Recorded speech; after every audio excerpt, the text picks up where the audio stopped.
It's the Worldwide Sports Radio Network.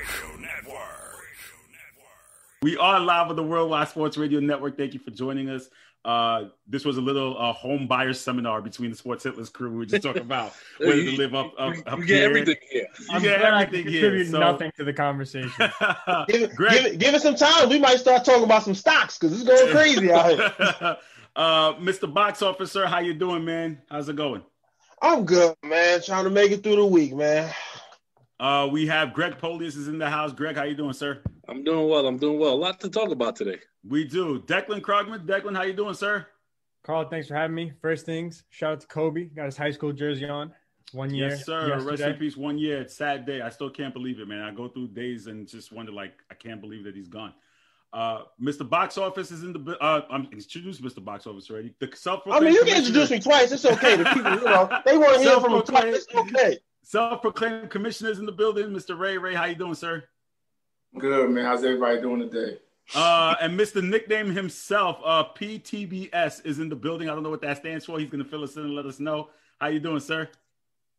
Hey, fellas. I think Deck set the tone with the RIP for Kobe, Gigi, and the other 7 lives that was lost. But TBS is very simple. It stands for Paul the Boss Spitter.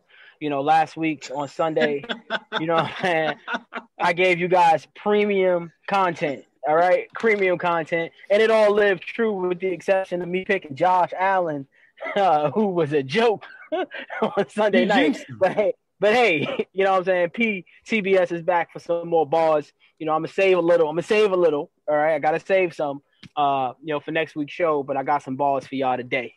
All right, guys. A quick rest in peace to Sekou Smith. Sekou Smith was an NBA TV reporter who sadly passed away due to complications of COVID. He's definitely a true inspiration as an African-American journalist and reporter in the game of media, and it's a sad day. So shout out to his family, and rest in peace to Sekou Smith. With that said, let's start off with Tom Brady. Tom Brady is heading to his 10th Super Bowl and defeating the Tampa Bay Bucks, defeating the Green Bay Packers 31-26. Gentlemen, what are your thoughts here? Greg Polius, what were your thoughts on the game and reactions in the post-matter? Well, I'm happy that I picked Tampa Bay to win and they won, so that helps. Did you win any money? Are you saying you got some earnings in there? No. I got kids, bro. I can't think about betting money right now.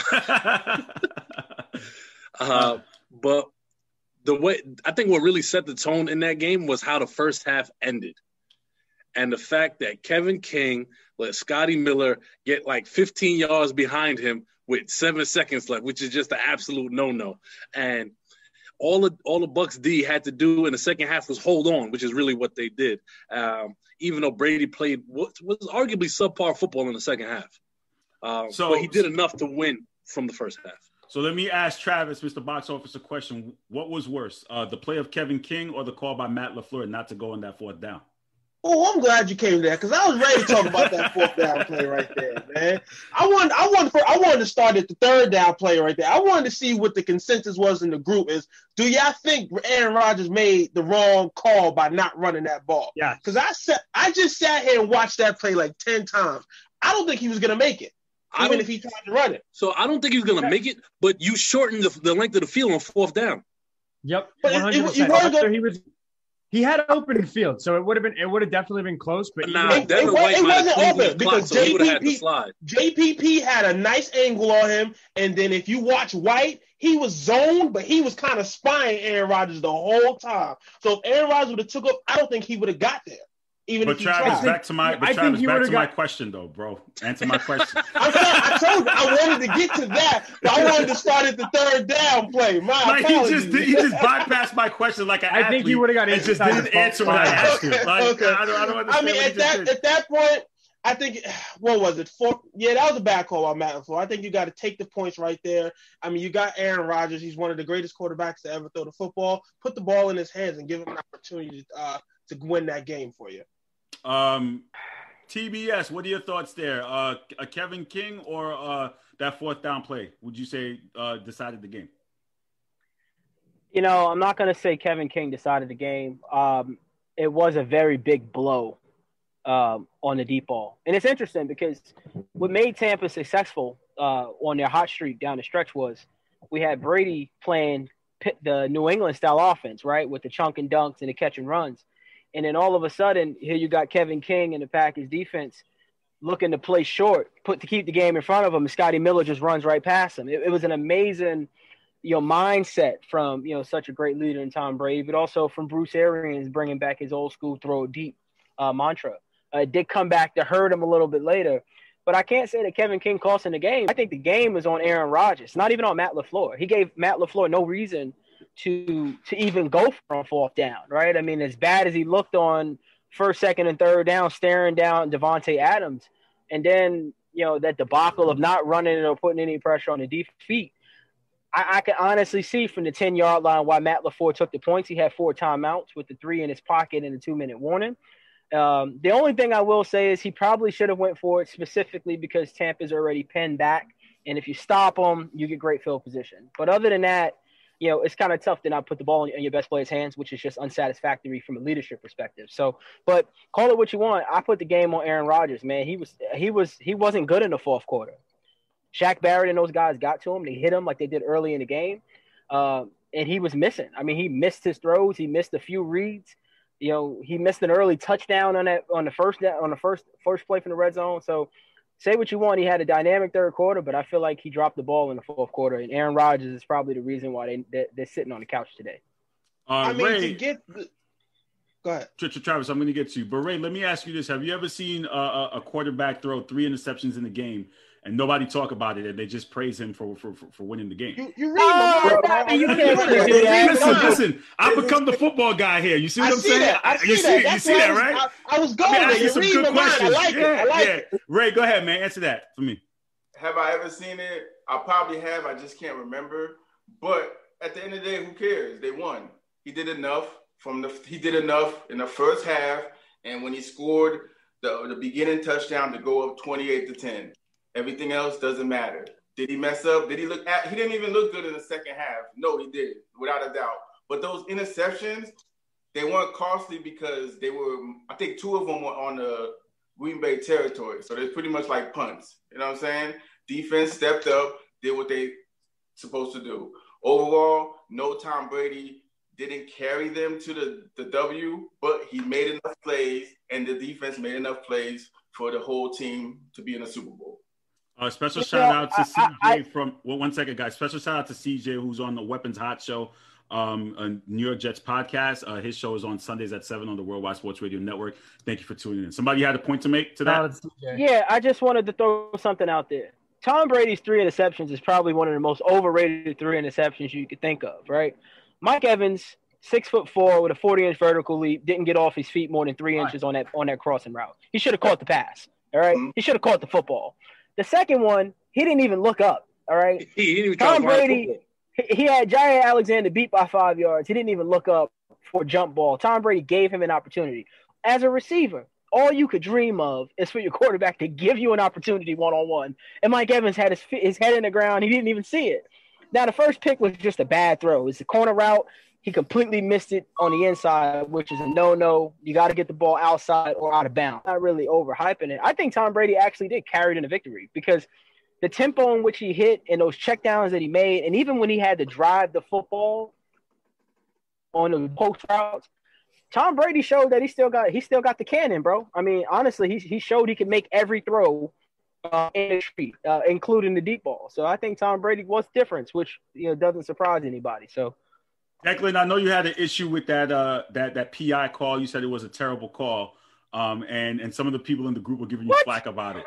So no, I didn't say that. Well, first of all, at the time, it looked like a flop, and then the replay clearly shows he grabbed the jersey. First of all, it's a holding call. It's not PI. Yeah, it wasn't a DPI. It was definitely a hold. Either way, it's automatic first down, so it doesn't matter. Dude, I will say this: they didn't even see the tug at the jersey. They waited until that flop is what sold the call. What do you mean? His whole undershirt was Hold on. Greg, then why did they wait 10 seconds to throw the flag? Why? Right, we can't sit here and say that wasn't a late call. Like they did throw that. It was an extremely late call. Yeah, I was waiting for it. If they saw that, they would have threw it on site because that's obvious. I think if he might have a point. I think if you spot that hole from jump, I think that flag comes out a lot comes earlier. out before he even hits the ground. Let me tell you why that hold is irrelevant in the game. The Green Bay Packers scored 6 points over 3 Tom Brady turnovers. Exactly. That's the big issue. That's the biggest issue right there. The fact that they weren't able to And who do you blame? Aaron Rodgers did not get it done. He didn't get it done. I disagree with you. Well, let's also look Aaron at the Jones line. got to take some blame too for that fumble. Hey, yeah, he got okay, guys, I'm gonna get to you. Got I know Rick has to get back to work. He wanted to come give his flowers to Tom Brady. We were just talking showing about off in the sun and whatnot. I know, and we're suffering here in like 32-degree weather. But Rick, you want to give your flowers? Shout out to TB12. Hey, you already know, man. Look, I've been in the chat all year, all season, in the group chats, on the board, man. Week after week, I kept saying, man, I didn't care about the stats. It was about getting to this point. The reason you bring Tom Brady in to Tampa this season is because the Super Bowl is in Tampa this season. It had to be Super Bowl or bust. The man made it. I can't deny it. It's why they brought him in. Shout out to TB12. There's no way in hell anybody can ever say this man ain't the greatest, man. 19 years in the league, more than half the time he's in the Super Bowl. That shit is just ridiculous, man. That's even better than the type of stuff LeBron's doing in the NBA. So coming from that's debatable. That's debatable. Let's not go there. Here's the thing. We've seen a good amount of guys win in the NBA. Maybe not necessarily at that level, but what I'm saying is he's not winning all the time. And I'm not going to get into the whole winning thing because wins isn't a quarterback stat. I get it. But again, giving the man his props, it was definitely worth bringing him down because they are playing that Super Bowl at home. That's what they brought him in here for, and he got it done. So shout out to TB12. I will say it's pretty amazing that Tom goes to a new team, and it's kind of like LeBron-esque. You go to a new team, and the team makes it to the championship round. No, I'm just saying. That's the thing. When you're talking about LeBron, that's one of 5 guys. So when you're talking 20% of the whole, it makes a bigger impact. This man is one of 22 when you talk about both sides of the ball. Even if you throw in special teams, it's even more. So what he's able to do is more impressive to me. So, sure. Shout out to that. Thank you, Rick. Appreciate it. Guys, let me ask you this. Last week we talked about Aaron Rodgers in terms of his legacy on the line with this game. And some of you guys are saying no. But now we're here a week later. Does your perspective change on Aaron Rodgers and what he was able to, I guess, not accomplish in that championship game, Greg? No, because he's still going to go down as one of the greatest to ever sling it. Championship or not, or Super Bowl or not. I think this is more a testament to, Green Bay as an organization in the past not really providing what he needed, especially on the defensive end of the football, to get to where they needed to get as a team. I don't agree with that. Right. The defense stepped up. You got to put it on the offensive side. Wait, you said this year the defense stepped up? Defense was average. They gave him 3 turnovers. What more do you need? Agreed, but he's talking about this year. He's talking about he's talking about their the final score. That's 31-26 or something like that, right? 31-26, yeah. Less than 7, correct? Or is that 7? My point is the defense at the end of the half blew it. They got the picks, the offense didn't score, but the defense still blew it when they needed it the most. Like 7 seconds left, that play cannot happen on any level of football. Not even in Pee Wee football can you let that happen. Okay. Declan, what are your thoughts here? Travis, I'm going to get to you, though. Declan, what are your thoughts on Aaron Rodgers and his legacy now after the game? I don't think his legacy is severely impacted. Obviously, he threw in that comment about, his future being in jeopardy, which is kind of BS. He's not going anywhere. It's just employing a little. Yes, shot. He is. No, he's not. Maybe in another universe, but no, he's not going anywhere. But anyway, let's just give some credit to Todd Bowles in that defense. First of all, they blitzed them in the first quarter. First half, it worked. They kind of stopped in the third quarter. They played a little back, and then the comeback happened, and Aaron Rodgers was Aaron Rodgers. And then in the fourth quarter, to me, there's no excuse for you get back-to-back picks from Tom Brady. When has that happened in the playoffs? At all from Tom Brady? You don't see it. And you can't even get a first down. And at that point, we have to look at, all right, Todd Bowles put a great defensive scheme together. The Packers were great. They brought the rush, and the offensive line on Green Bay was atrocious in the fourth quarter. I mean, it was horrible. But Aaron Rodgers, I mean, he drives them down the field, and on the goal line, 2nd and down, he didn't go for the run. He could have at least maybe got a couple yards out of that instead of throwing it. And then he throws it on 3rd down into double coverage when he could have ran, and even if he got it within the 5. I'm talking because I'm backed up because all you loudmouths have been shutting me up for the past, 15 minutes. But I'm so Ray, what are your thoughts on Rodgers' legacy? Hey, like I told you, I think last week, it was Drew Brees. He's done. But now, Aaron Rodgers, he's on the clock. I mean, he's on the clock now. He's too talented to only ever go to one Super Bowl. You can't say the organization hasn't put him in the best situations to get to more than one Super Bowls. I don't care about them not drafting a first-round pick on a wide receiver. Who cares? Or a skill position. That matters, though. That matters so much. That matters. 100%. Mike McCarthy as his coach, and he had all this. Just because the wide receivers drafted in the first round doesn't mean they're going to pan out. I'm not even finished. Go ahead. He's had good O-line. He has a number 1 wide receiver. And guess what? Adams wasn't drafted in the first round. So, Aaron Rodgers, I need you to do something, man. You're too great to only be in one Super Bowl. Did he decide to kick the field goal?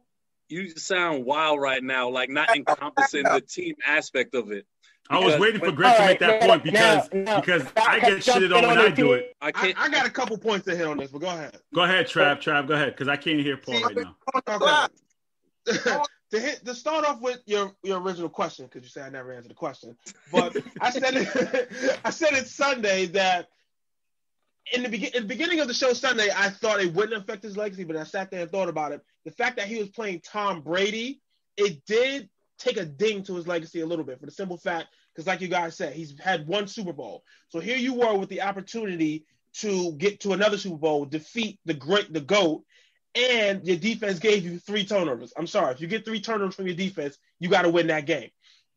But as far as to Ray's point about the organization it doesn't matter, them not putting enough weapons around him, it does matter.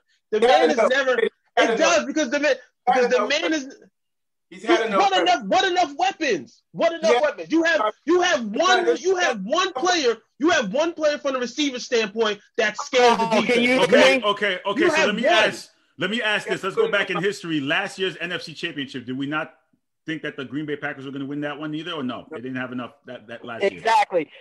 Carl, is the they were a different team. They were a different team last year, in my opinion. Wait, go ahead, Paul. What'd you say? All right. So a couple things. So I can't subscribe to the not putting talent around Aaron Rodgers. Let me tell you why. For his career, he's 126-63. He's only had 2 losing seasons in his career. His first year as a starter, and he went 6-9 in 2018. I don't care about the whole first round stuff. The first round stuff's irrelevant. The first round stuff's irrelevant. And let me tell you why it's irrelevant for skill players. It doesn't have to be first round. Their best play. Right, but then you can't say that they don't have talent around them, right? Because Aaron Jones hold on. I just need to make it clear. I wasn't talking about talent on the offensive side of the ball. I'm talking both sides of the football. I would definitely say lack of talent on the defensive side of the ball throughout Aaron Rodgers' career. And the one time they won a Super Bowl, he had a top 10 defense. Yeah, but they've also been top 10 side because But Greg, they still had multiple years top 10 after that, right? So we can't sit here and say that they haven't had top 10 defenses since then because they have. I feel like they haven't. I'm going to look it up, though. No, look it up. But they have. I mean, me and Declan had a similar conversation earlier this year. Whether you're ranked 10 or you're ranked 13, to me, that's a top defense, right? It's either you're at the bottom tier or you're at the top tier, right? So, and let's just keep it real. We think Aaron Rodgers is GOAT material, which means he should be able to overcome some of these things, right? He should be able to overcome not having a top 3 defense or a top 5 defense. When you win 26 games in 2 seasons, I expect you to be in the Super Bowl. That's just me. Last year, they walked into San Francisco. They got slapped around, right? Aaron Rodgers was looking soft. They was talking about get him out of here, Jordan Love show. This year, they was in the frozen tundra, and he didn't get it done. All those magical numbers. For what? touchdowns. But Right. if you look at, let me just address that. If you look at the way that game broke down, those last minute plays when he was trying to force the ball in the end zone, where was he trying to force that ball to? He had. Are you kidding me? Because he had nobody else that he trusts. That's a lie. That's a lie. That's a lie. No, Aaron Jones was out. Plenty of people. Aaron Jones fumbled and he was out for the whole game. He had nobody. He has no dependable players on. Travis, stop it. Don't give me that he don't got dependable players. When MVS scored that 50-yard touchdown, he was dependable. That's not dependable. He made a good play. We also see plays when he dropped the ball. Did he drop the ball on Sunday? But that's not always the case. Did he drop the ball on Sunday? Is that always the case? We're talking about Sunday. Is that always the case? No. Did he drop the ball on Sunday, Travis? No, because you can't sit there and say one play. You lost 40 bucks. You can't sit there and take one play and say, oh, that's his whole career. You have to take it in totality. The whole thing, he's been inconsistent. Look at Carl, bro. I'm just saying, he has enough. Like, y'all got to stop saying he has enough. What do you mean he has enough? Who does he have, though, besides Adams and Jones? You have one dependable receiver. Hold on, his left tackle tore his ACL. Listen. I will say this though, Rick last week said that Aaron Rodgers goes behind Peyton Manning and Tom Brady. Absolutely, he goes behind. Aaron Rodgers is not Peyton Manning. But no, I'm not saying he is. Yeah, my bad. I missed it. Listening is fundamental. I did not say that. That's right. It's so hard to be honest. I mean, Jesus. Right, but what I'm saying though is, for his stature, I think Ray kind of has a point though, because with that expectation comes Super Bowl appearances, right? We like to say that for quarterbacks. The only exception to the rule is Dan Marino, right? Everyone makes that exception to the rule. We like to say that. So if we're gonna put them in the same comparison, give me a Hall of Fame player that Aaron Rodgers has thrown the ball to. It doesn't matter. Tom Brady and Peyton Manning have all had those. So stop telling me the talent around him doesn't matter. It does. Stop telling me the talent around doesn't matter. Travis McKay. He had more talent than Brady's had the last 5 years, bro.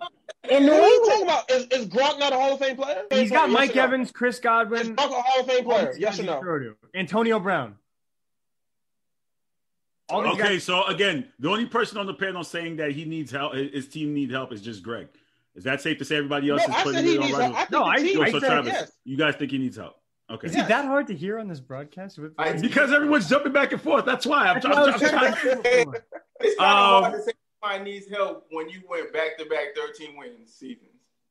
That's different. That's in the regular season. When you get in the playoff, the level of expectation rises. Does it or does it not? Right. If he went 13-3, then why would they take a quarterback in the first round? Because they took a quarterback when they had Favre. Like, we got to stop acting like they never. We also have to stop like Green Bay front office isn't just Philly front office in cold weather. Oh my God! Exactly. How do you think Aaron Rodgers sat for 3 years? This is not a surprise. Why is everybody? No, I'm not. Tell him why you mad, Ray. Ray, tell him why you mad. Ray, tell him why you mad, bro. Tell him why you mad, brother. Travis, did he trust the guys last week on offense for St. Louis? Did he trust them then? He don't have a choice. Did he trust him the week before that? He don't have a choice. Did he trust him the 16 games before that? So you trying to tell me Aaron Rodgers, you put this man on the lie to test he trusts all outside of Adams as receivers, he trusts them players. I know he trusts Lazard. I know he trusts Tunyon. He's another. I know he trusts those guys. Absolutely, he trusts them. MVS, they've been inconsistent. Travis, they all been better than Jacoby Myers, bro. They're all better than Jacoby Myers. Are they not better than Jacoby? Why are they good though? Greg, are they not better than Julian Edelman? Right now, yes, but that's not saying much. Hey, how did I say that? Right now, yes, but in Julian Edelman's prime, no. In his prime, no. Hold on. Are we really going to champion Alan Lazard? He's an undrafted free agent that got cut by the I don't care if he's drafted, bro. It doesn't matter if he's drafted. That doesn't. If he's playing in the NFL, made him who he is. That doesn't matter. But to me, once you get in the league, I want to see what your talent level is. If you're not producing, if you're an inconsistent talent, there's a reason. All players in the NFL. Was Robert Tunyon inconsistent this year, Travis? Let me ask this. Was Robert Tunyon inconsistent this year, Travis? And it took Tunyon to go from the Lions to the Packers to be relevant. If you're in the NFL, you're a great player. You know what separates the great players from the Hall of Fame players? Consistency. Those are not consistent outside of Adams. Okay, but let me ask this final question because we got to move on. Do quarterbacks make other players great? Absolutely. Does Aaron Rodgers do that? Aaron Rodgers Does makes Aaron- Alan Lazard, MVS. No. So It depends. So does Aaron Rodgers make players around him great? I gave this analogy. I gave this analogy a while ago. And to my opinion, there are two different types of quarterbacks. There's the tractor trailer, and then there's the trailers. There are the quarterbacks who are pulling it because they make everyone around them better. And then there are some quarterbacks who need to be pushed along because they need to be pulled by the rest of the Aaron players around Rodgers. them. He's number 2 on that list. Aaron Rodgers. Aaron One of Rodgers the greatest is a puller. quarterbacks. Aaron Rodgers is a puller. If you need more talent, you are not a puller. No, that's a lie because if you look Right. at the I guess Drew receivers that he Brees- had in the past and they go to different teams, they don't do what they did when they were with Exactly. Aaron Rodgers. Exactly. Okay, but let's look at the When's the flip last side time of we that. heard? When's the last time Wait we a heard minute, Aaron James Rodgers Jones make when he left the plays? Green Bay Wait, Packers. wait a minute. So let's look Randall at Cobb. let's look at the flip side of it. When Tom Brady left his situation and went somewhere else, what did he do? Serious question. What did he do? He beat Aaron Rodgers. He made With them how, better. with how Again. much? So again, Wait, are you Mike comparing Evans, the Godwin, weapons and on Brown. Tampa to Green Bay? no, I don't have to because Tom What are you Brady talking did about? more with less weapons in Foxborough for a decade. Let's stop. Okay, guys, I'm gonna listen. Can I Listen. just say one other thing, Carl? Let me say one other thing, Carl. Go ahead. Aaron Rodgers has lost 4 straight conference championship football games.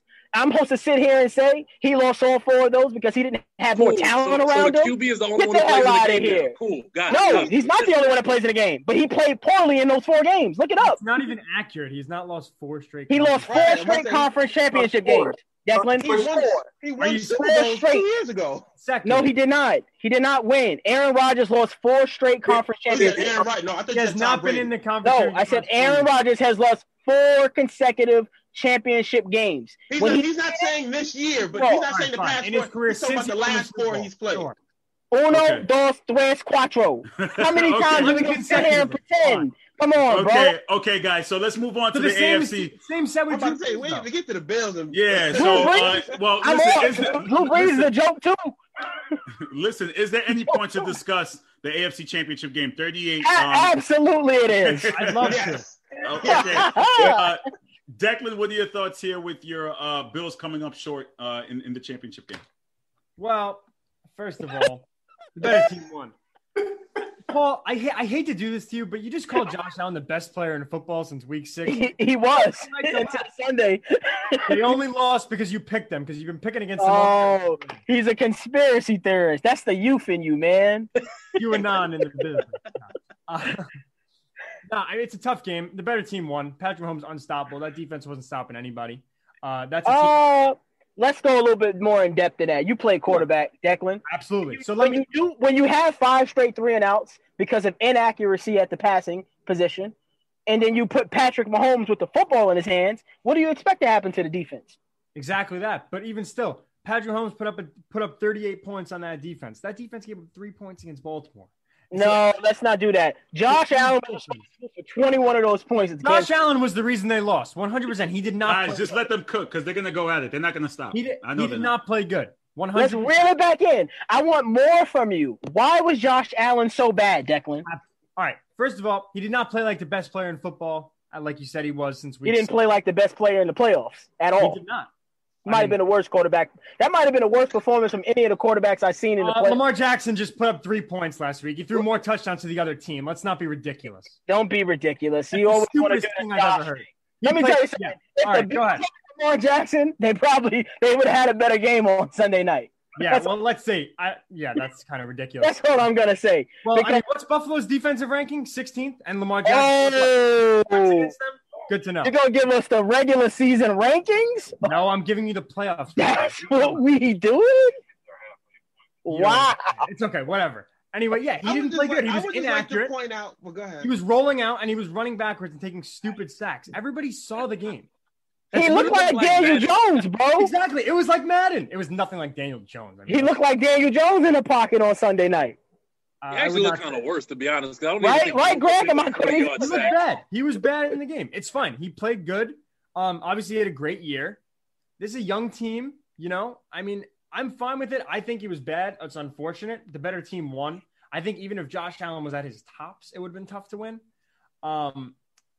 That's really it. I mean, but if we're gonna say, that was the worst quarterback in the performance in the playoffs, I would have to go with the opposing quarterback the Bills faced in the division. I'm sorry.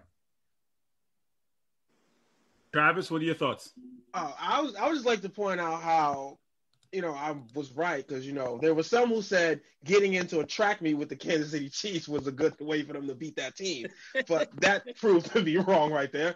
But the Buffalo Bills, the problem was not only did Josh Allen not play well, but again, that defense had some of the same issues they had in the first game. They could not find a way to get after Patrick Mahomes with just 4. You were dropping back everybody else in the coverage, but you had no way to affect Patrick Mahomes in the pocket. And then we have to give a shout out to Travis Kelce because his ability to just sit there and find them soft spots in them zones killed them all night long. I mean, like Dex said, the better team won, and this is what it is. I mean, they have a good future. They just got to find a way. They got to find some pass rush, and then they'll be able to get to the next. Josh Allen is the reason why I won 10 boxes of cookies, and then lost 10 boxes of cookies. So I'm not letting Josh Allen off the hook this easy. All right. Thanks. I want the problem. Cookies. The problem with Josh Allen. Link coming. I got to drop the link for y'all. Right. It was very simple. Fundamentally, Josh Allen looked like a high schooler on Sunday night. He had happy feet. It's worse than happy feet. I mean, he didn't even set his feet to throw. He couldn't even make a 7-yard out route to an open Stephon Diggs, right? So he was all right in the first half, and then he was not all right at all. All right. Can we give a shout out to the Chiefs secondary because they absolutely there was nobody open. There were nobody open. I'm not gonna discredit the Chiefs. The Chiefs D-back showed me something I didn't think was possible. All right. But they had a good pass defense for the majority of the year. They couldn't stop the run. That's true. They couldn't stop the run. Yeah. Which is why they're in trouble on February 6th, I think. I mean, just like if we continue to just talk about the quarterback analysis for both teams, it's just yes, we are. You know why, Declan? Because for the last 12 weeks, all we had to hear from you in our personal dialogues was about Josh Allen and how great he is. Yeah. So now all we heard from you, you said he was average, and then you said he was the best quarterback in football. And guess what? You know what? Like most people should do in life, stick to your instincts. Go with your gut. I told y'all Josh Allen was marginal. I told y'all. Okay, now we think he's average. Now you look like a moron for that. First of all, he is average. Go with your gut. Oh, he's name calling now. Rushmore. Call. Oh, he's name calling. This is like the chat coming to life. Unbelievable. You know what this is? To my black people out there, this is the rock sign. For you, this is A for average for Josh Allen. That's all it is. Hold on. It's marginal. So he takes the team to the AFC Championship game. He didn't take the team to the AFC Championship game. You're ridiculous. You can't sit there and say he was the best player. Wait a minute. Wait. You just told me, Travis, hold up. You just told me this same Buffalo defense held Lamar Jackson to 3 points, and the defense scored more points than Lamar Jackson. That's more of a testament on Lamar Jackson. Hang on. That's more of a testament on Lamar Jackson when Philip Rivers wasn't good last week either. 24 points and almost beat them.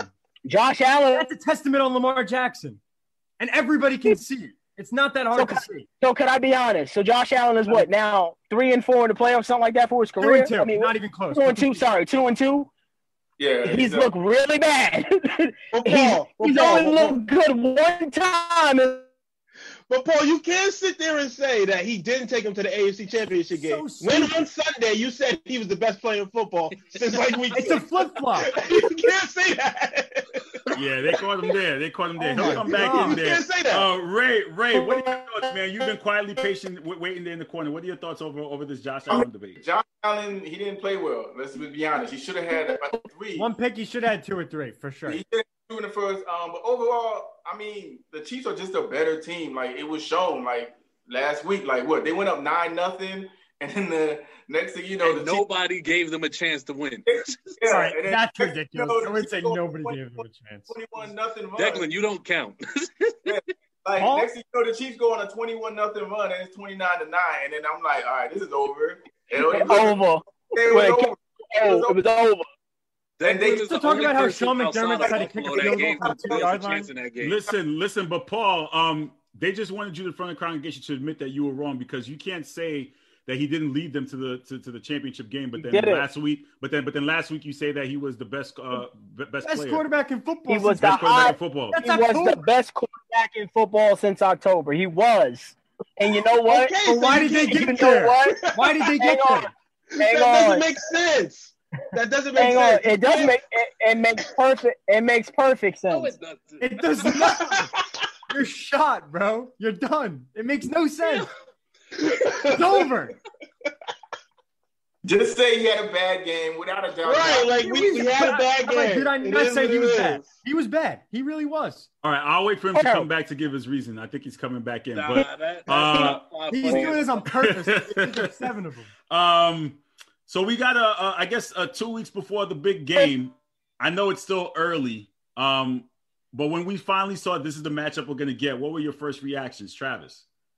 Man, I said it 2 weeks ago. I said the NFL win, as long as Mahomes made it to the Super Bowl, the NFL was going to win no matter what. Whether it was Aaron Rodgers against Patrick Mahomes or whether it was Tom Brady against Patrick Mahomes. This is the best case scenario right here because it can be a passing of the torch situation, if you want to call it that, or it can be the old guy making one last stand against the young guy. I think it's going to be a terrific game. I think there are a lot of great matchups out there, and I can't wait.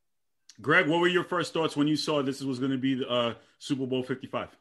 I was very excited, and shout out to Ray Jarvis who posed a question, which has kind of been on my mind all day about which offense is better, the greatest show on turf or this Kansas City Chiefs offense. You know, they go to the Super Bowl and put up big numbers, and I think we got a legitimate, discussion between the two offenses. Declan, what were your thoughts when you saw this was going to be our Super Bowl? I'm going to answer Ray's question right now, and I'm going to say the Chiefs is the better offense. I think it's got more creativity to it. 100%. Okay, Declan, what were your thoughts when you found out that this was going to be the Super Bowl? I was kind of upset, and I, crawled up in the fetal position because I was wrong on both of my picks, and that sucks. But from a football standpoint, I'm pretty. That was on camera. I'm definitely recording that. Please. I'm sure you will. Please, I'm just giving you guys some little fodder there. I'm excited. It's Pat Mahomes, Tom Brady. I mean, it's just so exciting. I'll watch every snap as I always do, no matter who it is. From the fields. And I'm excited. It's the best matchup. Ray, what were your thoughts when you saw this this matchup? I mean, you can't really go wrong with it. I wanted the Rodgers-Mahomes matchup, but I mean, you can never go wrong with it. Watching Tom Brady in another Super Bowl. If only Aaron Rodgers had a little help. So he had enough help. He just didn't get it. I'm excited. It's always good seeing Tom Brady in another Super Bowl. Maybe this might be his last. So he's playing against the best quarterback in the league right now, who might end up being the GOAT right now with the way he's going. Oh, let's not start that topic again because, we had some trouble with Greg about greatest and passing people in Super Bowl rings. I think greatest and best is two different things. Absolutely. For sure. Paul, what were your thoughts when you saw that this was going to be our Super Bowl this year? I think Tampa has the ability to pull off what the world would say is the biggest upset in recent Super Bowl memory, going probably back to the greatest show on turf's failure to get it done. Giants 18-0. Yeah, I guess you could say that. That's up there. We'll make it a top 3 world-class upset if you want to rank them. Here's what I want to say. Are we calling it that big of an upset? Absolutely. I think it is. Here's what I'm going to say. As big as a game as Mahomes and Tyreek Hill had in the first matchup, which was like 2 months ago, Tampa still had a chance to win that football game, right? I don't think Tyreek Hill has nearly that type of football game, and this is why it's really early. Things could change, but I'm going with Tampa Bay winning the Super Bowl against the Kansas City. Look at you giving out predictions already, man. It's way too early. We got like 3 more shows before we even get there. Let him tease the people a little bit. Make them come back. It's true. Come on now. We got like 3 more shows before we even get to that point. But hey, you want to I make just a want prediction to now? say I don't know, but the way Paul operates, he might change his pick on Sunday. He might. Listen, I don't know if you guys want to have a show on Sunday. There's really no point to have a kickoff show. I'm just going to have one for the Pro Bowl. I don't think that's even. I don't even know what's going on with the Pro Bowl. We got to get him mad. I don't even know what that is. All right, so we'll talk about it. We'll definitely talk about it in the group if you guys want to do a Sunday kickoff, or we'll definitely be here for Wednesday. But That would have been our last Sunday kickoff before the Super Bowl if we don't have one, because there's really no point to have one if we're going to talk about the game on Sunday itself. Twitch it up. Yeah, for sure. So Declan and Greg are staying on to talk some baseball with us as we transition. Travis and Ray, thank you so much. Paul, I'll see you for the. Before you kick us out, y'all gonna talk about how nobody was elected to the Hall of Fame? Because I want to know what's going on. That's what we're gonna talk about next. Yeah. We Okay, are for sure. good. Yeah, We're gonna talk about the Miami Marlins uniform changes. Old hags. That's why. Listen, Paul. I know you're on the winner's circle. Do you want to just stick around for this baseball one real quick so we could transition to that? It's up to you if you want to stay around for that one. Did he just log off? No, I think he did. Okay, you're watching the Sports Hit List by the fans and for the fans. Guys, I'll talk to you guys soon, and you'll let me know if you want to do a Sunday kickoff. Let's bring in Eddie. Greg is sticking around. Greg, you still here? And Manny Schefter's coming in. We're going to transition into some baseball. Greg's got his camera off. He's changed into his Lindor jersey. I'm sure. He got the Yankee shirt on today, this week. For sure. I got a special one on, though. How you guys doing? Manny Schefter? Yo, what's going on, y'all? How y'all doing? Guys, before we start doing something. Yeah. So I got to shout out my guy. That's his number. Before we start talking about some of the Hall of Fame, and I already know where that's going to go, that conversation. Hank Aaron. We lost Hank Aaron last week. Terrible loss for baseball, just the sports community. Greg, let me start with you. What are your thoughts on the great Aaron? First things first, rest in peace to Hank Aaron. I don't think he's remembered enough. He's only brought up when the home run talk is spoken about. But it was so much more than that. When we hear about Jackie Robinson and what he had to go through, as a lot of people talk about it, like Jackie Robinson was the only one who went through that. The racial slurs. There were people. He was getting death threats for when he was about to break Babe Ruth's record. And he endured all of that and he kept going. And it's because of guys like Jackie Robinson and Hank Aaron that myself and my brothers are able to play this game that we love. So that's something that we are always going to appreciate, and it's sad to see him go. And I think that his number should be retired in baseball. Declan, what are your thoughts on the great Hank Aaron? Yeah, well, I mean, I like to call him Henry Aaron just because, I think it's always great to remember him in multiple ways. But, he's obviously home run king. We know it, but Greg kind of hit on it, and I think it's important, especially in today's climate. To hit on it even more. I mean, this is a guy who, they were giving him death threats for, trying to break Babe Ruth's record because, God forbid a black man could break the record of a white man. This is a guy who his son was going to college. They had to have guards on him 24/7 because they were threatening his life and threatening to kidnap him. They had armed guards in the undercover in right field stands because they thought people would shoot Hank Aaron while he was playing right field. Obviously, he's the home run king. We could talk about his game all day. I think it's a travesty. They asked Hank Aaron when Barry Bonds was chasing his record illegitimately. They were asking him, can you follow around Barry Bonds? And he wouldn't do it. But Hank had grace and he had class.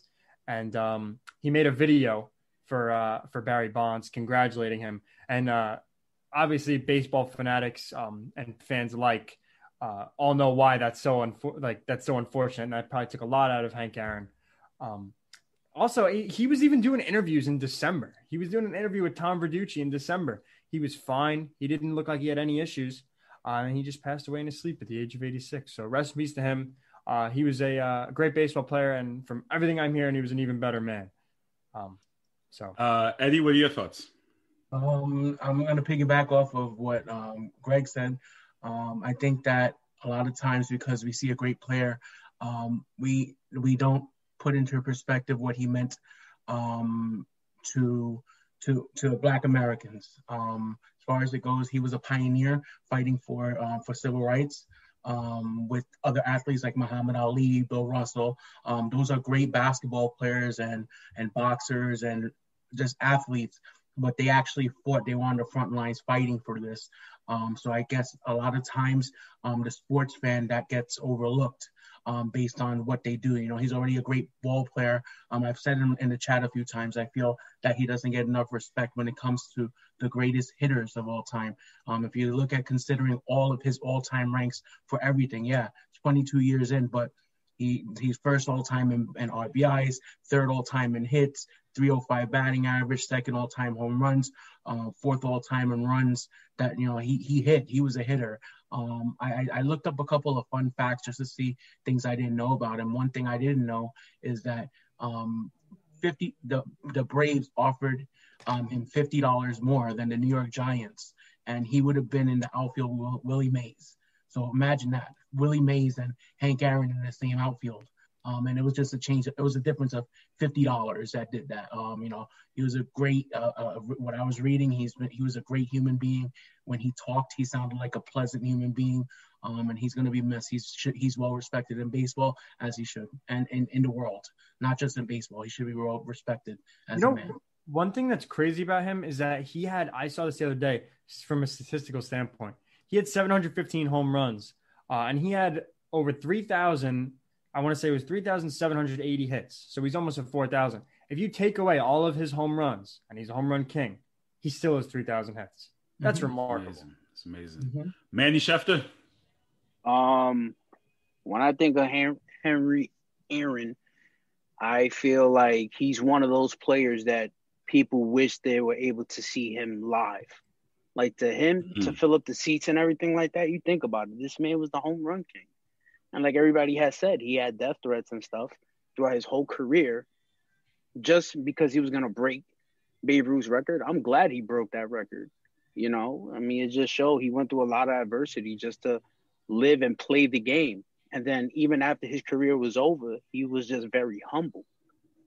And I know a lot of players were able to reach out to him and talk to him and, get advice and stuff. Like even the power hitters of today, they probably definitely reached out to him. So, to lose him, you can say he's an icon. And, it kind of sucks that we lost him. But, and I'm actually on board with Greg. Retire his jersey. Definitely rest in peace to Hank Aaron. As we transition now to Baseball Hall of Fame, that's always been a topic in the sports hit list streets that's been very controversial. As we get to this electing class for 2021, for the first time since 1960, no one will be elected to the Baseball Hall of Fame. The magic number is 75% of the votes by the baseball writers. No one reached that. If you look at who was on the ballot, Curt Schilling got to 71.1%, Barry Bonds 61%, Roger Clemens 61%, Scott Rowland 52%, Omar Vizquel 49%, Billy Wagner 46%, Todd Helton 44%, Gary Sheffield 40%, Andrew Jones 33%, Jeff Kent 32%. Curt Schilling said today he's at peace with it and to just take his name off the ballot. Greg, I know you have a lot to say about this, and I know you've been adamant about how the voting goes. What are your thoughts about not having someone elected into the Baseball Hall of Fame this year? The Baseball Hall of Fame has become an absolute joke out of all the four major sports. and it's because of these self-aggrandized writers that make themselves bigger than the sport. They've kind of used history as a crux for foolishness, essentially. And they've taken it to a point where there's no consistency in the voting. Like, I get it. They think steroids is a taint on the game, And as much as I disagree with Curt Schilling's beliefs as political beliefs, it doesn't have anything to do with what he did on the field. Because the Baseball Hall of Fame has drunks, woman beaters, outright racists in the Hall of Fame right now. Curt Schilling would be no different. And as far as the steroid guys go, I don't want to steal anybody's thunder here, but if you have the commissioner who oversaw the entire steroid era, and you can't tell me during that era he didn't know what was going on in the game, because even down to when I was in college, guys knew who was taking steroids. You know who's taking on your team. So you're telling me the commissioner doesn't know? I don't believe it. If he's in the hall, all of these guys, A-Rod, Bonds, Clemens, they all need to be in the hall because they put up the numbers and Bonds, and they were Hall of Famers even before this. So let's put that out there as well. Eddie, what are your thoughts on the Baseball Hall of Fame and not having someone go in? I expected that to happen. I think it's a joke. There's a bunch of people who should have been in, but these writers, they're very self-righteous, and they consider these players a-holes because they maybe tried to interview them and they were in a rush and they said, "Oh, I don't want to talk to you today" or whatnot. They then what ends up happening is they create a false narrative, and with these writers now having access to like social media and writing, and having like Instagram accounts and Twitter accounts and stuff like that, they're able to post their articles for people to read who don't want to read an actual article, so they have more exposure. And one thing I don't like is when a writer doesn't put a Hall of Fame player in, they could say unanimous, like with Griffey. That's a joke. That's an absolute joke. When you think of players like Babe Ruth, unanimous. Willie Mays, unanimous. How are you telling me that these players, that the first unanimous player was Mariano Rivera? You can tell that people have a personal agenda. It's a joke. It's a joke how they do it, and I think the power should be taken from a lot of these old timers, to be honest with you. Manny, what are your thoughts? Every single person that does the Hall of Fame voting, which are writers, should all be fired and get rid of. Honestly, stick to writing. You probably were never picked to play baseball. You're probably the last kid to get picked over. And you're just, first off, you're selfish and you're a scumbag. That's just how I see it. Wow. My thing, tell them why you're mad, bro. Nah, man, I get annoyed with this whole thing about the Hall of Fame. Have the old players do it. Like I said in the chat earlier, let's create a criteria of our own of who should make it or not. Because the fact that Barry Bonds, he's the new home run king. Why is he not in the Hall of Fame? My man, when he was on the Pirates. Okay, whatever, youngin. Shh, I'm talking. That's 100. Anyways, everybody settle down. We know he's the home run king. Rest in peace. But we talking about Barry Bonds here. This man put fear in every pitcher's heart when he stepped to the plate. He has more walks than a lot of guys have walked in their own career. Do you understand that? Some guys have hits. Oh my! Is that crazy too? How crazy is that? So you have a guy like that, and he's not. He was a Hall of Fame before Royce. Don't do that. He was a 3-time MVP before Royce. Absolutely. Exactly. First 40. He would not have caught Hank Aaron. That's irrelevant because, again, he was a Hall of Famer before the roids even came. Like Greg said, he won MVPs before he even took steroids. And how many guys in the Hall of Fame that have won maybe one MVP? And that's it. They didn't even hit 3,000 hits. I mean, we were just talking about earlier in the chat, Harold Baines is in the Hall of Fame. 2,800 hits. 6-time All-Star. Like you said, Declan. Yeah, he compiles stats. He played from 1980 to 2001. That's crazy. He played 22 years. This man was in almost every single baseball game you can think of video game-wise. since Game Boy or Atari or whatever. Like, come on, dude. Like, did he make MLB The Show? I don't even think I think he's a card, a Bronco. Carl, real quick, just with the writers, right? Chuck, shout out to Chuck. He mentioned in our chat earlier, somebody voted for LaTroy Hawkins because he's a nice guy. Like, what are we doing here? What are we really? We not voting based on a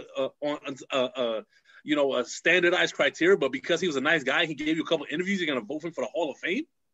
That's why they had to get rid of them. Declan, what are your thoughts? I actually have a lot of thoughts on the Hall and what to do. In terms of steroid guys, I think Greg brings up a great point. The fact that Alan H. Bud Selig is in the Hall of Fame and he oversaw all this is a joke. And if you're going to hold all these people out, Barry Bonds was a Hall of Famer beforehand. I still think he cheated and it is disgraceful. But I think that he should be in the Hall. And if we do want to bring all these guys, if we want to bring A-Rod, Clemens, Bonds, McGuire, Sosa, all these, if you want to put all these people in the Hall of Fame, put a plaque next to them. Be like, all right, these guys cheated. They did steroids. They have that already. Put it right on it. For who? For all of them. I've been to the Hall of Fame for the home run ball. For the home run ball for Barry Bonds, they put an asterisk on the ball. Alex Rodriguez, any accomplishment they had, but they have everything that they are in there for. They let them know that they were for performance. Yeah, that's their accomplishments. I'm talking about their Hall of Fame plaque. Like this guy's in the Hall. Like Griffey has a plaque. Like every Hall of Famer in the entire MLB history has a plaque. You want to put them in the Hall of Fame? That's fine. I think they should be. They're Hall of Fame talents. Everybody here knows that A-Rod was a top 5 talent of all time, and he didn't need steroids. He actually is an idiot for taking steroids twice or 3 times, whatever it was. He didn't need it, and everyone knows it. It was twice. But just put it on their plaque. Put a little asterisk on their plaque. Say these guys took steroids, and they're in the Hall of Fame. They cheated, but they're here. Let me play Carl's role for a second. Go ahead, sure. Do you think guys like Ty Cobb, who were notoriously a shitty person, should get a plaque for all the things that they did. Asterisk, on their plaque. You're completely right. And here's another thing. Baseball players, let's just be real, guys. It's the worst kept secret in the league. 50% of these guys cheat on their wives. I mean, Chipper Jones, do we want to talk about him? Right. But the argument, though, is does that have anything? And I ask this question all the time. Separating the art from the artist. What does him cheating on his wife have to do with him playing baseball? First off, why are you snitching on a homie cheating on his wife? Like, bro, it's in the papers. Everybody knows it. No, but that's his. I wasn't there. He don't know the bro code yet. He don't know the bro code yet. What I'm trying to say though is again that doesn't necessarily tell that to the New York Post. Post has no code. That's accurate. I used to work for them. I know. You as a human being has nothing. It's like Karl Malone. We all know what Karl Malone did, right? But he's in the NBA Hall of Fame. They're not going to stop him from going in. He still delivered and played basketball. So I think because of the steroid, because it had to do with baseball, that's why. But you as a person, a human being, unless you Aaron Hernandez, God forbid, clearly not. But as far as cheating on your wife and infidelity, that shouldn't stop someone from. I'm making a point. If we're saying all these guys are bad, like they're making a point for them to bad because it was to the game, not necessarily to what they did as a person. So what Barry Bonds did was inflicted on the game. So are you saying for that reason we keep him out? Right, that's what they're saying. That's not what I'm saying. I'm saying that's what the writers. I'm saying for the writers' perspective. That's why. I'm just saying if we're gonna act like Barry Bonds was a bad person, I personally would think that Barry Bonds, A-Rod, all these guys are better people than some of the people that are already been in the Hall of Fame for years. Also, Carl, can I touch on something with Bonds? Go ahead. That he gets a bad rap in the media, and say how he's an asshole and he didn't treat the media right. That's because he grew up watching media absolutely, kind of just go in on his godfather, Willie Mays, and treat him like shit.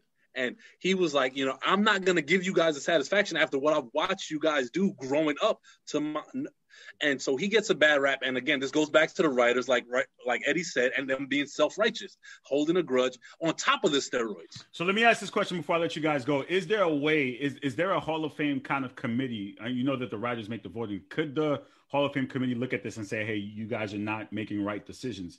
Could they get overthrown? Because I know the NBA, Basketball Hall of Fame actually has a basketball where it's a committee. So it's not writers who are voting. It's a subcommittee. Could they do that in baseball? They have this thing where it's they do it like after a certain amount of years. That's how Harold Baines got in. And I think it was Alan Trammell and Jack Morris. They do this thing where like maybe 20 years after these guys retire, they kind of like look at it again and they put them in honorably, like as an honorable mention. Not an honorable mention. Like they put them in like well after the fact. They did it to a lot of those guys, like I said. Is there a chance that we see stuff in 2040 where everyone's opinion has changed and they're like, all right, let's put Barry Bonds in the Hall of Fame? First of all, Barry Bonds, Roger Clemens, A-Rod, all these guys don't deserve to be in the Hall of Fame until Pete Rose is in the Hall of Fame.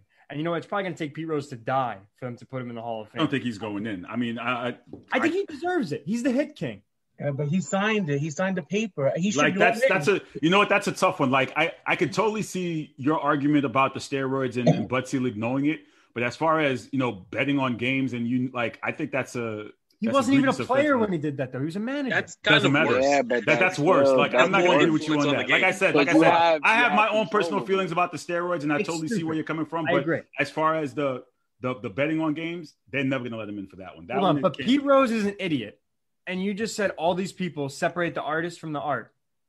What does that have to do with what he did on the baseball field during his because it has to do with the game. What do you mean? It's still part of the game. No. What does betting, you were betting on games. You're a manager betting on games. That still has to do with the game. You think that's worse than taking steroids and impacting? Yes. Not even close. He directly can affect the outcomes of games because he was the manager and he bet on his team. Declan, you need to understand. Come on, bro. Like youngin. He's a manager. Greg, get your youngin, man. Get your youngin. No. When he's a manager. No. It doesn't matter. You can't bet on baseball games as a manager. Well, hold on, Declan, what did that have to do with any of the 4,000? It's not. It's so stupid, actually. It's not stupid. It's really not. To be honest with you, what does that have to do? I don't know what you're talking about. We know Barry Bonds when he got 700-something home runs. We know that. You having me? Listen, I'm not even into baseball like that. You're having me argue for the point. Like, what are you talking about? We are talking. What are you talking about? Like, Barry Bonds. Steroids impacted the amount of home runs he hit. And betting on baseball didn't impact games. Did it impact what Pete Rose did on the field? What? Did any of those hits come from betting? Yes or no? No, it doesn't matter. But you can't do that as a former player. This is not black and white. This is layered. Whereas, no, it may not impacted Pete Rose's career as a player, but what it did was it impacted his games as a manager. Because he can put guys in positions to lose or to win. He's not getting in the Hall of Fame for being a manager. There's nothing to do with what he did as a player. It's stupid. There's no excuse for it, and he's an idiot for it. But that doesn't mean that what he did has any impact on what he did on the diamond. Thing is, Declan, he chose to do it just like everybody chose to take steroids. I just think it's his choice. Actually, no, never mind. You said And when they gave him the ban, they told him to admit to it or you'll be banished. He signed off on it. He signed it. I never said he wasn't an idiot. No, I know. It's not even that. It's that he signed the paper banishing him. He did that. He is a fool. Everybody knows that, but that's not the point. So go hit him up, talk to him, and tell him how stupid. I'll get him on the line. Well, can I add him to the Zoom? I mean, you can go ahead, reach out to him. I'm happy to do it. I'll go to Cincinnati, wherever he's living now. But what people manager, while it's so stupid and inexcusable, it has nothing to do with what he did during his playing career. All 4,000 and whatever many hits he has, the hit king, more than any other player in Major League history, has nothing to do. There's no trace of steroids. It has nothing to do with the idiocy of what he did as a manager. Well, the thing is, how do we know? We don't even know. Barry Bonds, when he broke Hank Aaron's record, is a home run. The home run record. For the record, I think they should all be in. I agree. But I've said that. I'm just saying, if we're going to talk about like what Pete Rose didn't even impact his playing career. It has nothing to do with him as a player. So yeah, but it still has to do with the game of baseball, though. That's still part of the game. That's the problem. He's stupid and it's inexcusable. That's still part of the problem. He cheated the game. So did Barry Bonds. But why is it just Barry Bonds? Why isn't also when it comes to the steroid argument? I think some people forget that steroids don't make you a Hall of Famer. Jason Grimsley took roids and he stunk. That's true. I mean, Greg, didn't you have a consistent argument for like the past 5 years with Mr. AP over here regarding steroids and stuff like that? Didn't you have this argument already and stuff? And we know how that ended. It's ridiculous. Barry Bonds was obviously a Hall of Famer before steroids, and so is A-Rod. That's all of them are. Every one of them is a Hall of Fame caliber player. That's not the point. I think Roger Clemens might be my least favorite player of all time, but he's a Hall of Famer. And I still believe, guys, thank you so much. Deserves it too. Guys, thank you so much for joining me here. Greg, could you possibly stick around to fill in for Paul until he comes in on the winner's circle because he's not here yet? Could you possibly? All right, not a problem. Wardrobe change. All right, let me bring in Ray Jarvis, guys. Thank you so much for tuning in and always supporting the brand. And I'll talk to you guys soon. Say less. Let's see, Mr. Ray Jarvis is here from the gray area. How you doing, sir? What's going on, man? How you feeling? Good. I'm going to have Greg Polius fill in until Paul comes in. I'm not sure if he's getting service on his Amtrak. So I mean, he tried it. It was a very valiant effort with the service and everything. Yeah. Your favorite player. Force. Yeah. Your favorite player, bro. So here on the gray area, I know I'm not on the gray area, the winner's circle. Ray, you had some thoughts on the championship series from this past championship games this past Sunday? I mean, it's kind of upsetting that I have to pull up to see a Chris Paul jersey to set the tone for this winner's circle. I thought this was the winner's circle, not the. That's a whole debate because Greg feels like we personally I put this on just for you because I heard you was coming on. You know what it is? God. Greg has a personal feeling about Chris Paul that we hate on him way too much. That's a conversation for another day. I think I'm one of the most objective people on earth when it comes to Chris Paul. Me too, but not a lot of flack. You are, Ray. We've had objective conversations about Chris Paul. Carl isn't. Okay. But you know what? Okay. But Ray, today's conversation was about the legacy of Aaron Rodgers, and some people like Greg feel that he hasn't had enough help to get him to where he needs to get. Other people feel like he's third all time in this modern day era of quarterbacks, but he still hasn't got over the hump to have more than one Super Bowl and one Super Bowl MVP. So what are your thoughts kind of with Aaron Rodgers, his legacy, and also where we rank him to? Coming off of Sunday, he's one of those guys that are up there as far as people you have to go through in order to get to the promised land. I think, what was his fourth NFC championship game that he's lost? Third or fourth? So you... As an NFC contender, you know at some point or the other you got to see 12 to get where you want to go. That, you know what, I don't celebrate losers here, but you know what, to be in certain conversations, we got to give credit. I'm never above giving credit. I'm not celebrating the loss, but to say that, you know, he doesn't deserve certain things. He gets love because you got to see him. I always respect people that you have to see. That's why, as much as I used to bash LeBron, I knew we still had to see 23 or 6 when the time came to win the championship. The same goes for Aaron Rodgers. Of course, Tom Brady. You got to see the other 12 if you want to see a championship. That's just how things go in sports. But to that game in particular, I felt like we were talking about it as the game was happening. There were turnovers. There were just missed opportunities late in the game as the pressure ratcheted up. And I felt like people were killing. I killed him at first for not running until I saw some replays. And I feel like he felt like Sue was closer than he really was.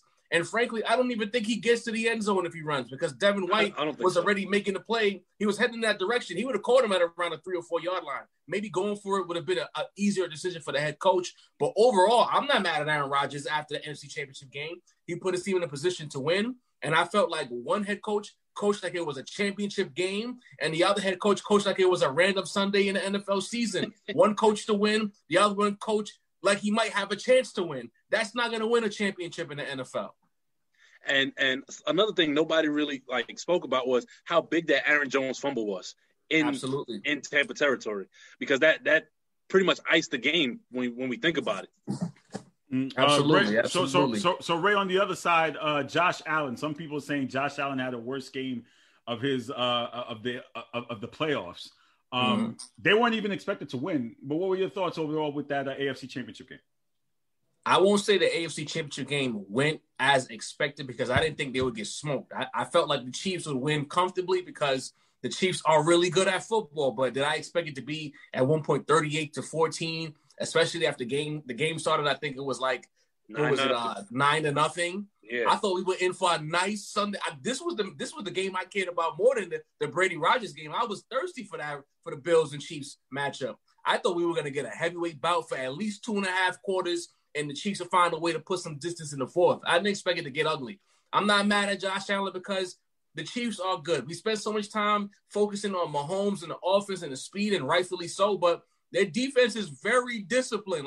They might not be world beaters, and we're never going to remember this defense as one of the greatest of all time, but they definitely remind me of a better version of the defenses Drew Brees had when he won his championship, or the defenses that Peyton Manning had the first time he won a championship. Defenses that was solid, could get to the quarterback, did their jobs, didn't do too much to compromise each other, and they got off the field and get the ball back to the offices. And I think a lot needs to be said for their defense, who played a very disciplined game, played strong coverage. And as much as the Bills are talented, if you're talking about schemes and play design, they're not very hard to defend when you have certain skills on the field. And when you look at what the Chiefs brought to the table as far as in conjunction to what the Bills had, it was an easier matchup than we saw the last 2 or 3 playoffs of the Chiefs defensively. What was your first reaction when you found out that it was going to be the Bucs versus the Chiefs in the Super Bowl? First initial reaction. You know my reaction. This is WWE. A couple of years ago, the AFC Championship game, the young pup against the wily vet. He lost late. He got beat by a roll-up late, and now we spin it back. So is this is this like Hollywood Hogan versus Rock at WrestleMania 18? Could you say that's what we're billing it as? Yeah, this is it. I'm not gonna say something silly like the talking head to say that Brady's legacy is on the line if he loses it. He's solidified. This is dessert for Tom Brady. Everything here is cake, okay?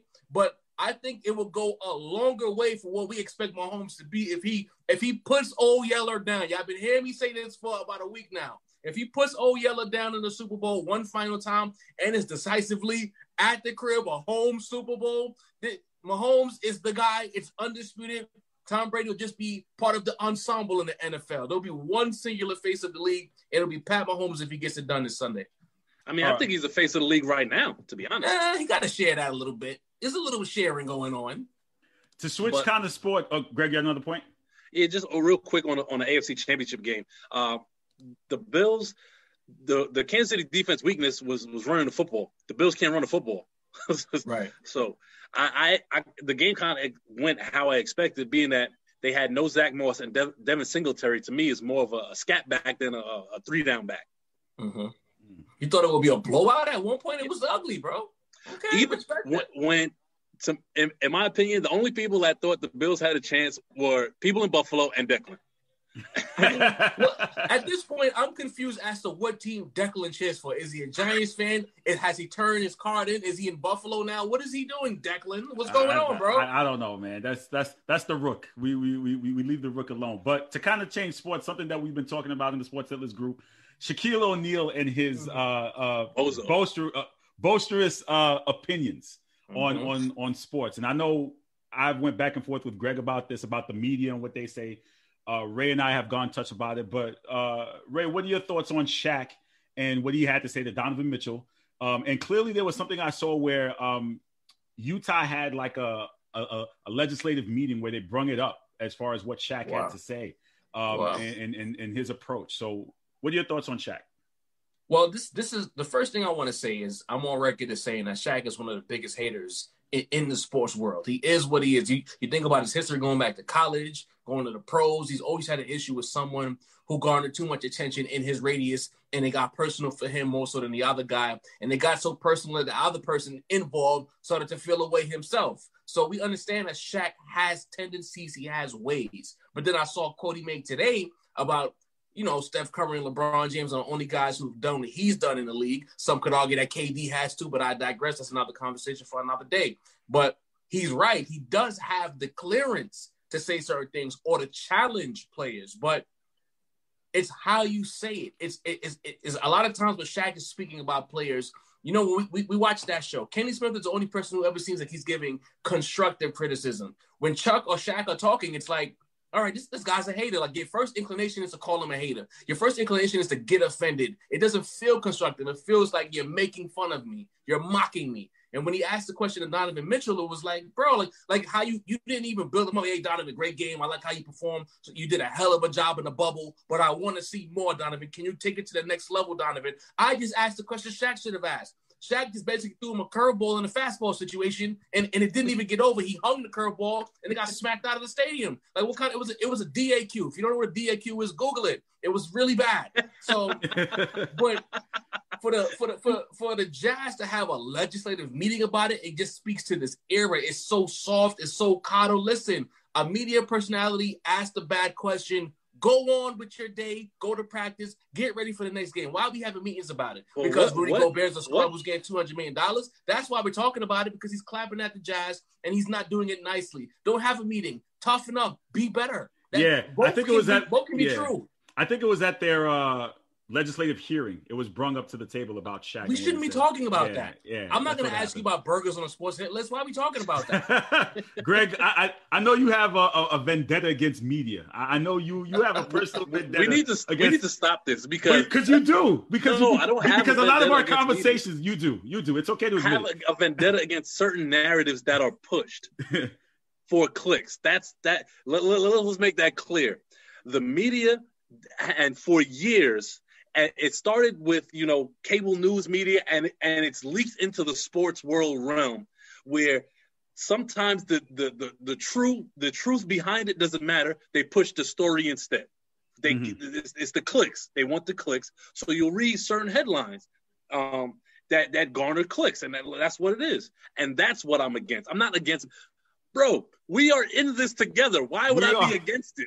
We are. I don't know. That's why I wanted to ask. But what are your thoughts on Shaq? And I think you said it too. It's about how he says certain things and what he says. But again, keep in mind, not everyone could be a Kenny Smith, because you kind of have that bad apple. You're gonna have a Chuck. You're gonna have a Stephen A. Smith. You're gonna have a Max Kellerman. Everyone has a different personality to the way they ask questions.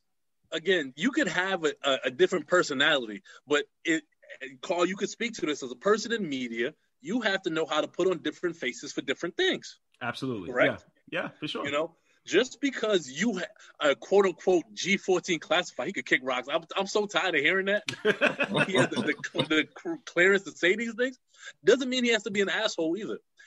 Like Ray, the way Ray formulated that question would have been perfect. We would have no issues, none whatsoever, if he asked it in that manner. But to me, it feels like Shaq has to let everybody know how great he was every chance he gets, as if we don't know it.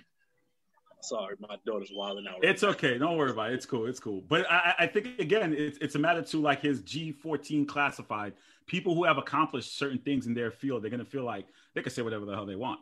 especially if they're given the platform. Shaq's going to say whatever he wants. Chuck's going to say whatever he wants. And I agree with Ray on the point of Kenny Smith. Kenny Smith does a great job of he'll tell you certain things are right, certain things are wrong, and how he goes about it. But to me, the way I see it, it's just Shaq being Shaq. He's had beef with Dwight for some reason. He had beef with JaVale McGee. He's like the list go on and on and on and on and on. Being Shaq though, why does he get a pass for that? Why are we okay with that? Because again, he's Shaq. It's Shaq. I don't know. It's not a good enough reason. And I'm seeing now, the current crop of players are pushing back more than previous eras. Like when Dwight Howard was a young guy with LeBron and D-Wade and those guys, they really weren't saying anything to Shaq. But now we see in this new era, spearheaded by the KDs and the Kyries and the Draymonds of the world, who they have time for Shaq. And in a lot of ways, Shaq can't joke his way around it. He has to double down to get to where he's pulling his resume now, because guys are not, Shaq, don't worry about it. Nah, get out of here, bro. You're a hater. And he's feeling the blowback. I think the best response, though, was Kevin Durant's postgame after the first game. He just gave him one word. He gave Chuck one-word answers because he knew where it was going to go. Because I think he was still I think that's the best approach. Is you're either going to A, call them out about it and say, hey, I'm not going to tolerate it, or B, you just don't answer them and just don't speak to them. The Marshawn Lynch approach? Yeah, pretty much. And you know what the problem is as well? Those guys do a lot of yucking up on inside the NBA, right? And to your point, Carl, you mentioned this a lot about keeping the same energy. When those players pull up, the bass is not in their voice the same way it is when they're not on the set with them. That's true.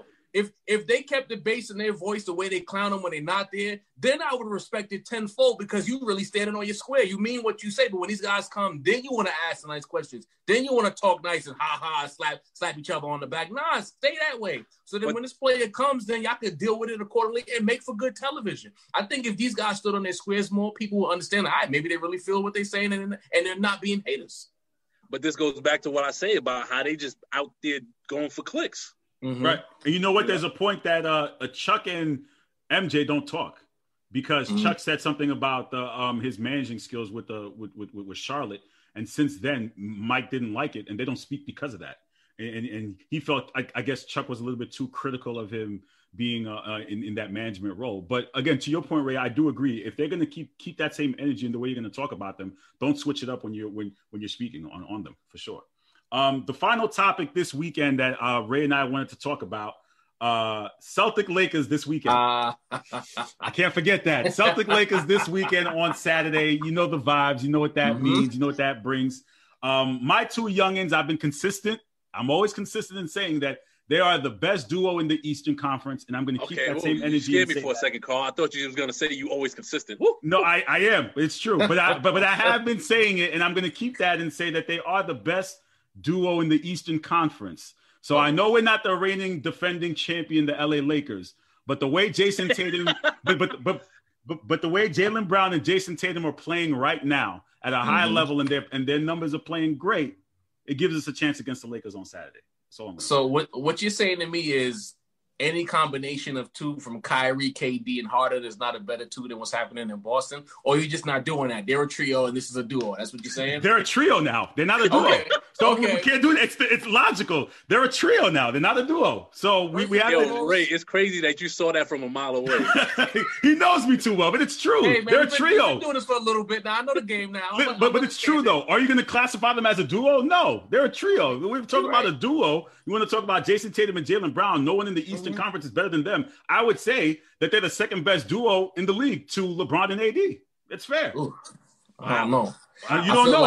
I feel like PG and Kawhi might have something to say about that. I'm sorry. I disagree with that. I'm still going with Tatum and Brown. Tatum and Brown are younger. I mean, they're more athletic. You have your biases. At least you admit it. Do you agree? I'm not mad at that. I mean, I want to first shout out the NBA for scheduling Lakers Celtics in between the bye week for the Super Bowl. They got one of their headline marquee matchups right in a nice little pocket where we're going to be thirsty for sports and they're going to deliver the sports.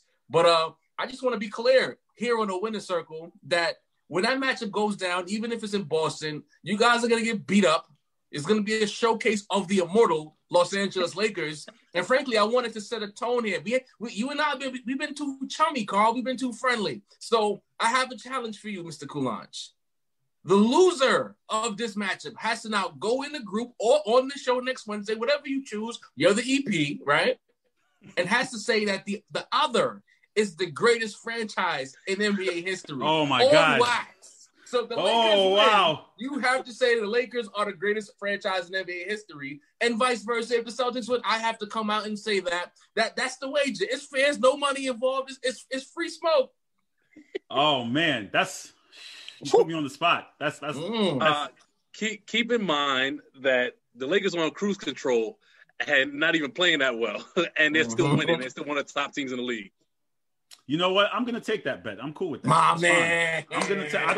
I don't back down from challenges. We already know this. I don't back down from challenges. And like I said, the way my youngins are playing right now, Jaylen Brown made history, and we're not talking about it. Jaylen Brown, the first and only player in NBA history to score 33 points in 19 minutes. Why are we not talking about that? It's not even obscure ass stat is that? Well, it's not. It's a stat. That's a fake stat. It's not a fake stat. Scored 62 and 3/4. But we're not talking about. We talking about Jaylen Brown right now. That's what we're talking about. Bro. In 19 minutes, it's true. The only player in NBA history in modern era to score 33 and 19 minutes. What are we talking about here? Again, Jason Tatum to the point where Ray Jarvis is looking 7 years down the line to get Jason Tatum on his team. That's how good he is. Jason is looking come on, let's not sit here and pretend that Jason Tatum and Jaylen Brown are not the reasons why the Celtics don't have a Kyrie Irving, or they don't have a Gordon Hayward anymore, or they don't have an Al Horford anymore, because Danny Ainge has been grooming these two to be the focal point of their team. And now that they're here, why wouldn't it work? Listen, that's all I'm saying. They're gonna run the playoff ouster treadmill until JT ends up in LA. Come on, just enjoy him now. That's not true. That's not true. Enjoy him now. I can see him as a Celtic lifer. That's all it takes. No, man. When you're going to playoff games with Laker gears and purple on, just come home, my boy. Listen, no. That's an honor and tribute to Kobe. Let's not do this. Honor him by putting on the purple and gold.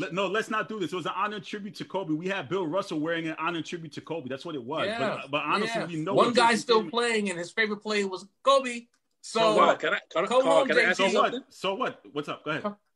Now, you saying that, they're the best duo in the East. Okay, that's fine. Biased as hell, but it's fine. However, Lakers got better as a defensive team as opposed to last year. How do you think your young duo is going to fare against those wings, those defensive wings? I think defensively, we got a little bit better. Not as better as I would like us to get. Tristan Thompson in the middle definitely does help. Jaylen Brown is a great defender. And I think once you get those two going, it's very tough to stop them. Yeah. And also Kemba Walker too. Kemba Walker is a little bit inconsistent as of late. He's coming back off a knee issues. Last year we were still able to beat the Lakers at home last year. So I'm not too worried about it, because again, once those two guys get going, it's kind of hard to stop.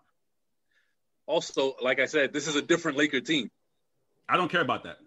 Shout out to Kemba. You don't even care about Kemba, do you? Huh? No, I do care about Kemba. I do care. Again, Kemba's coming off an injury, and Kemba's working himself back into the lineup. I do care about Kemba. I'm not saying I don't care about him. Kemba's the only shot y'all got. All right, Kemba's the only shot y'all got. So first of all, I want to say thank you to all of my brothers for holding down the winner's circle in my technically disadvantaged location. But with the iPhone 12 Pro, anything is possible, B. You know what I'm saying? So I'm back. Headphones is gone. I got an analog. The Bluetooth went out, but I got the landline joints. So thank y'all.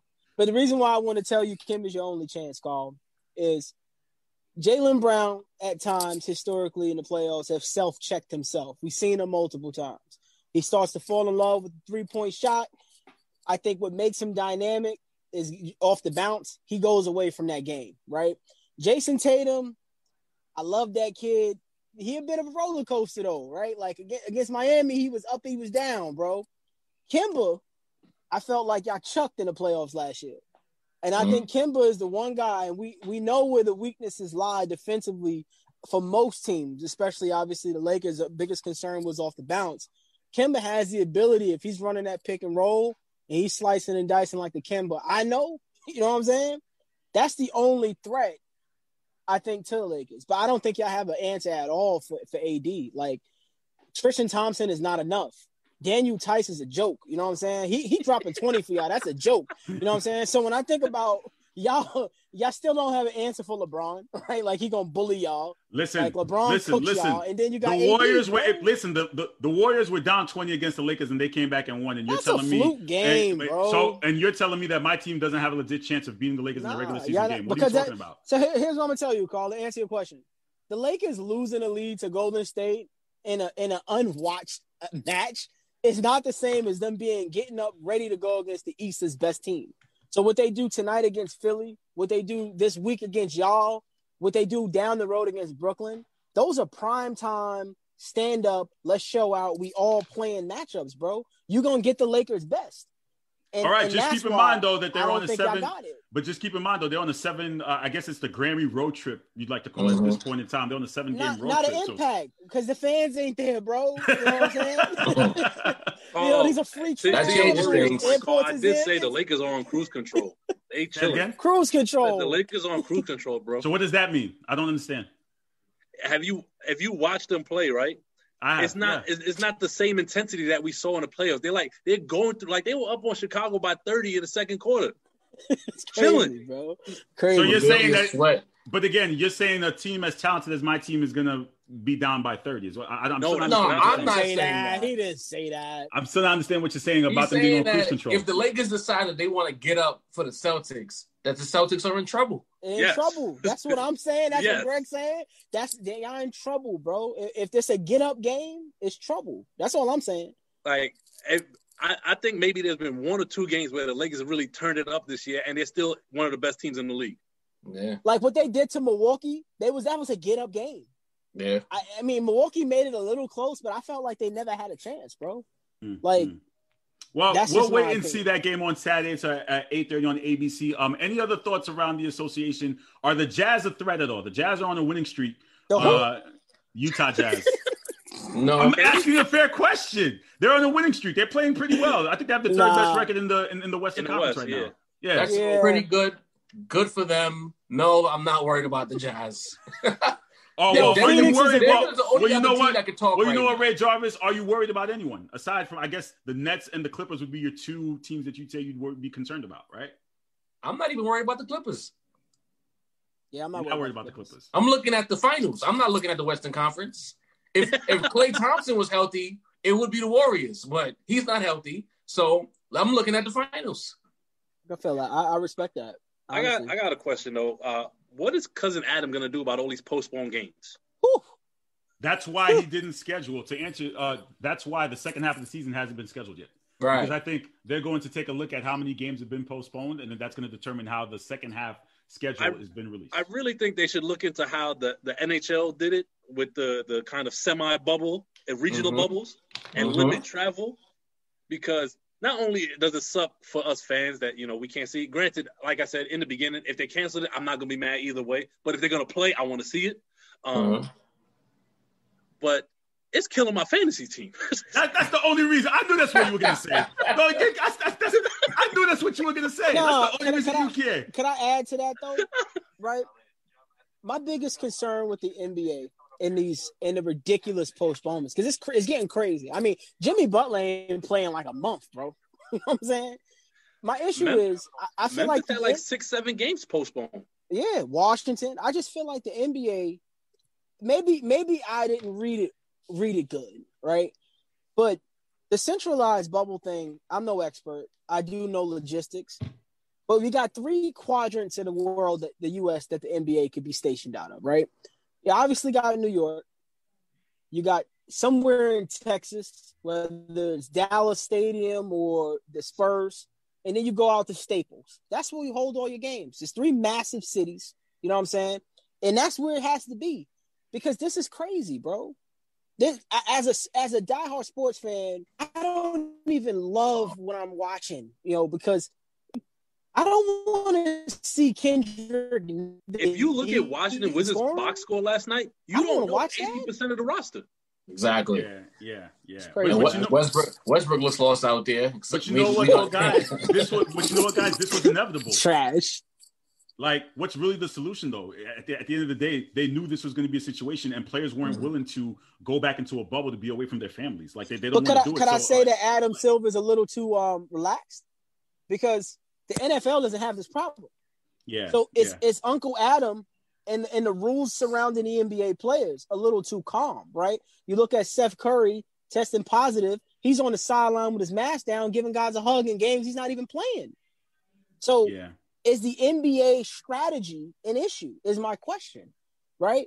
And we all laughed at Kyrie, but maybe he was right, bro.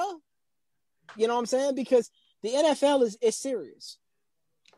What makes sense don't always make sense. You know what I'm saying? You know, like that's money's always going to talk. Yeah, money does talk. That's what it comes down to. And the NFL making money, baby. I mean, remember early in the NFL season, they had similar issues. There was a lot of guys coming down with COVID the first 8 weeks of the season. So it's not much of a difference here. In the beginning, that's facts. But you know what the NFL did early? By week 4, shut it down. There'll be no kicking it. There'll be no having a great time.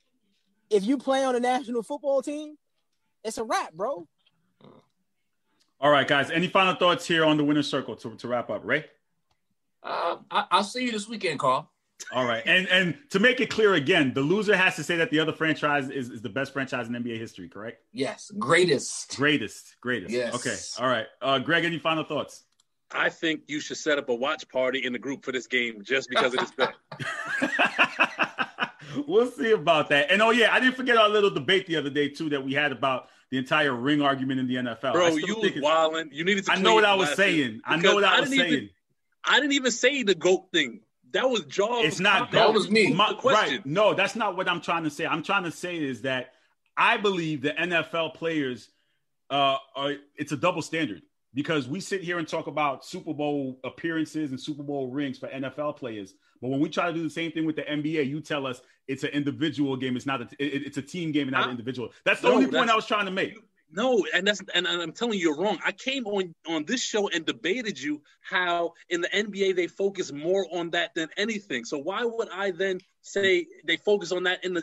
I was trying to say, again, you don't focus on that in the NFL though. That's what I'm trying to say. You don't though. That was my point. But Greg wasn't even focusing on that. He was just saying that this is what he's done thus far, and I was like, based on what he's done thus far, he's on the GOAT track. Right? That's all I was saying. No, but then Greg also said he's passed this person in rings. And I said, that's crazy because he's only been in the league for 3 years as a starter. He's just saying at the quarterback position, which is the be all end all. He's done more than some of the most notable quarterbacks in the league. That's all he's saying. Right. But my point to that was, isn't that a team accomplishment? The Super Bowls, do we not talk about that as being a team accomplishment? But the quarterback is the most heaviest weighted position in many sports. Okay, that's all I'm saying. I just want it to be called down the middle and fair. You can't do that in sports. It's not linear. Oh my God! You can't. Because certain things you can, but especially when it comes to Super Bowl appearances and the parity that is the NFL, there's only one Brady.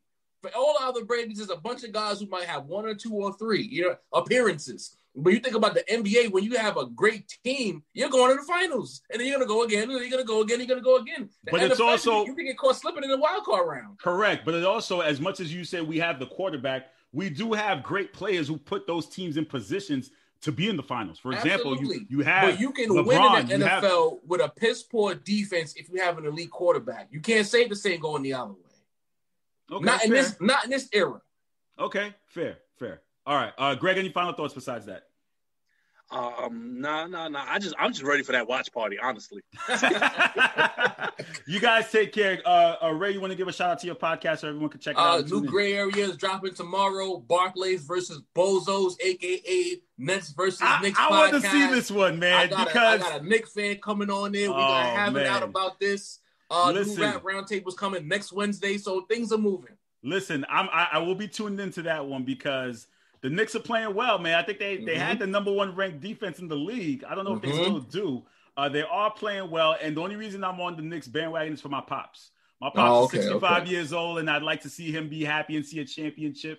Damn, pops! Don't do this to me, pops. I want to love your pops. Don't make me feel bad about the Knicks right now, man. Can I tell you, abandoning the Knicks has been the best thing for my stress levels during the NBA season ever. But they're playing like they're playing 500 basketball right now, though. So you can't be really mad at them. I'm still in Knicks groups, right? I'm still in Knicks groups. Yes. And you got to see some of the ridiculousness that I see in these groups. Yeah, it's not the team, it's the fans. Some of the fans are a little bit above and beyond with some of the outtakes. They don't know how to handle success. As soon as they win 2-3 games, it's playoffs, it's finals, it's this, is that. This person is trash. Their guys are good. They make me sick. All right. Well, make sure you tune in to the Gray Area to listen to that. I can't wait for that. You guys take care. Make sure you tune into the Sports Hit List by the fans and for the fans. I'll talk to you guys soon. Take care. Yes, sir. It's the Worldwide Sports Radio Network.